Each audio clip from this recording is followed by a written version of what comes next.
어떻게 그럼 판단하시는 거예요? 결정하시는 거예요? 그러니까 이 사람들을 찬양할 필요는 없지만 이 사람들의 작품을 금지할 이유도 없다고.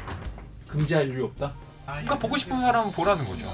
그러니까 그거 자체를 금지시키는 것이 전 예술과 자유에 대한 억압이라고 생각해요. 비판적으로 사유하기 위해서라도 그걸 볼 필요는 있다는 거죠. 예술은 예술 그 자체로 또 존중받아야 되는 거 아닌가? 이런 생각을 하는. 그들의 창작물과 작가 자신을 일치시키는 게 옳은가?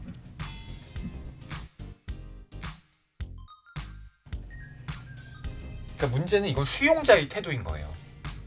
그러니까 창작자가 어떻게 창작해야 되냐가 아니라 받아들이는 우리가 어떻게 해야 되느냐. 그렇죠. 뭐 우리가 기업들의 도덕성 따져서 이제 소비하잖아요. 그 착한 소비 뭐 이런 식으로. 마찬가지죠. 근데 이때 수용자의 태도라는 것이 저 같은 경우는 사회적인 분위기와 당연히 관련될 수밖에 없고, 이때 사회적인 분위기는 요즘 얘기하는 젠더 감수성이나 이것에 대한 고려를 해야 되는 것인데, 문제는 이것만으로 쏠렸을 때 나타나는 부작용, 지나친 도덕주의로 귀결될 수도 있다는 거죠. 예술이라는 건 모든 것에 대한 해방인데 실은 분기에 대한 도전이고. 그러니까 저는 그 사람이 범죄를 저지른 거에 대한 단죄는 당연히 해야 되지만 그 작품 그렇죠. 자체의 소비를 금지시키는 건, 그러니까 그런 운동도 할 수 있다고 봐요. 그러니까 근데 반대의 그러니까 내가 일본 불매운동에 동참하지 않았다고 해서 동참하지 않은 사람들 자체를 비판할 권리는 없다는 거죠. 그렇죠. 애플 사는 것도 마찬가지잖아요. 그 중국에서 그 폭스콘 어떤 식으로 애플이 만들어진지 근데 사잖아요. 여기 애플. 사실 우리는 그렇게 막 도덕을 따지지만 선별적 도덕을 행하고 있는 건 아닐까.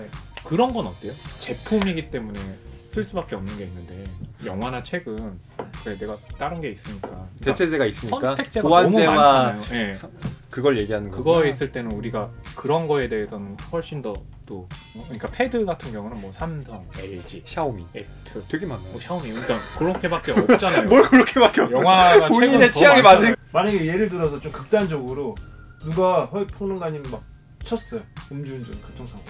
근데 그 사람이 너무 잘 나가. 너무 잘 나가. 근데 평론가님이 다친 걸로 끝난 게 아니라 막 불구가 돼서 평생 누워 있어야 돼. 나는 괴로워 죽겠는데 사람들이 다 이 사람 사랑해.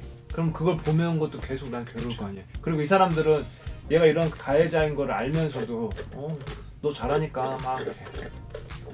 나는 이거는 난 용납이 안 되는. 제 생각에는 절대. 그러니까 이건 명확해야죠. 그 사람이 그래서 저에 대한 뭐 보상을 어쨌든 법적인 한도 내에서 다 했고 그 사람이 어떤 사고를 했다면 그거에 대한 얘기는 할 수 있겠죠. 근데 그런 것이 아니라면 당연히 뭐 공론화시키고 싸워야 되겠죠.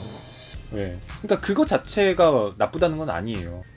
이런 소비는 안 좋다, 싫다라는 게 저는 그 생각이고, 근데 우리는 그거를 어쩔 수 없이 수용할 수밖에 없는 사회 환경이다. 거부할 수가 없다. 왜냐면 모든 사람이 완벽하게 도덕적일 수 없으니까. 그 도덕적인 걸 어느 정도 인정을 하고 선별적으로, 그다음에 뭐 비판적으로 수용하는 거죠. 그리고 전 이거에 대한 구체적인 사안은 다 따져봐야 된다고 생각해요. 이거 일률적으로 적용할 수가 없어요. 누군가를 뭐 연쇄살인하고 뭐 아주 잔인하게 죽인 사람이 그 20년, 30년 하고 나와서 자서전을 쓴 거예요. 그 책을 쓴 거야. 그 나는 살인범이다처럼 그 영화. 네, 그것처럼. 그래서 그게 막 화제가 되면서 사람들이 막 이거 너무 궁금해서 막 사보고 그 안에 막 피해자라고 내가 어떻게 죽였고 이걸. 근데 그게 이제 예를 들어서 우리 봐도 되냐 이게 문제로 한다면 전 보면 안 된다 쪽인 것 같아요. 작품성 뛰어나면 작품성 너무 뛰어나. 그것이 결국엔 자기 미화. 그러니까 이 작품이 나옴으로 인해서 도대체 뭐지? 뭘 이야기하려고 하는 걸까? 그러니까 이게 단순히 자기의 과시욕. 내가 이렇게 사람을 죽였고 이제 너희들은 날 처벌할 수 없어라고 하는 그런 우월감에 의해서 나온 책이라면, 그리고 그런 메시지가 담긴 것이라면 절대적으로 좋은 예술일 수가 없는 거죠. 그렇죠? 하지만 담긴 메시지가 전혀 정반대의 것이라면 복제하면서 자기가 살아가는 모습을 보여줄 수도 있다. 그게 전 문학의 가능성이라고 생각했고. 우리 100번 토론할까요? 이걸로? 그럼 난 찬성 쪽에 쓰라고요? 만약에 하면? 나 자신이 없어. 이길 자신이 없어.